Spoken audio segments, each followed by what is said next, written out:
দেশের বেশিরভাগ নদ নদীর পানি বাড়ছে। তিস্তা, কংসর সহ কয়েকটি নদীর পানি বিপদ সীমা অতিক্রম করতে পারে বলে জানিয়েছে বন্যা পূর্বাভাস ও সতর্কীকরণ কেন্দ্র। আগামী ৪৮ ঘণ্টায় প্লাবিত হতে পারে লালমনিরহাট, নীলফামারী, রংপুর ও কুড়িগ্রামের নিম্নাঞ্চল। এদিকে মৌসুমী বায়ুর প্রভাবে দেশের অধিকাংশ এলাকায় বৃষ্টি হচ্ছে। নোয়াখালী ও যশোরে স্থায়ী রূপ নিয়েছে জলাবদ্ধতা। ডেস্ক রিপোর্টে বিস্তারিত। আগামী ৪৮ ঘণ্টায় তিস্তা নদীর পানি বিপদসীমার উপর দিয়ে প্রবাহিত হতে পারে বলে জানিয়েছে বন্যা পূর্বাভাস ও সতর্কীকরণ কেন্দ্র। প্লাবিত হতে পারে লালমনিরহাট, নীলফামারী, রংপুর ও কুড়িগ্রামের নিম্নাঞ্চল।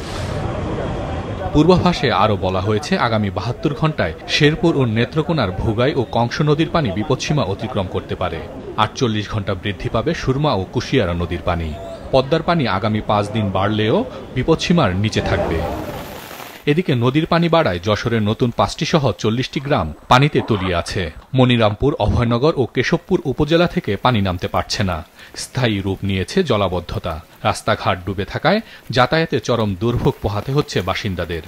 পানি খুব সমস্যা, আমাদের চলাচল যাতায়াত খুব সমস্যা, আমাদের রান্না করা, খাওয়া দাওয়া খুব সমস্যা। বর্ষা হলে পানির জন্য আমরা রান্না বাড়া করে খেতে পারি না, উঠেও রাস্তার পরে যাতে হয়। নোয়াখালীতে বৃষ্টি হওয়ায় জলাবদ্ধ এলাকাগুলোতে আবারও পানি বাড়ছে। গত ১ মাস ধরে তলিয়ে আছে নোয়াখালী পৌরসভা, সদর, বেগমগঞ্জ, কবিরহাট, কোম্পানিগঞ্জ, সোনাইমুড়ি, সেনবাগ ও চাটখিল উপজেলার বেশিরভাগ পাড়া মহল্লা ও বিভিন্ন সড়ক। পানির কারণে এই যে রোগ ব্যাধি আরম্ভ হয়ে গেছে, বিসি, অ্যালার্জি, এই অবস্থা আর কি। কোটি কোটি টাকার ফসল, মানুষের বসত বাড়িঘর, স্কুলে যাতায়াত, অনেক সমস্যা এই পানির কারণে। জলাবদ্ধতা নিরসনের জন্য জেলার বিভিন্ন স্থানে খালের অবৈধ বাঁধ ও স্থাপনা উচ্ছেদে অভিযান চালাচ্ছে প্রশাসন। নোয়াখালী প্রযুক্তির যে রোডের পাশের খালটা ৬ নং ইউনিয়নের, এই খালটা আমরা আজকে ক্লিন করে দিতেছি। নোয়াখালীর এই খালগুলোকে পরিষ্কারের কার্যক্রম হাতে নিয়েছে জেলা পরিষদের পক্ষ থেকে।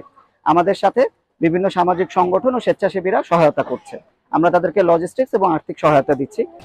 রাজবাড়ীতে গত কয়েকদিনের টানা বৃষ্টিতে পদ্মা নদীর চরাঞ্চল ও বেড়িবাঁধের ভিতরের নিচু এলাকা তলিয়ে গেছে।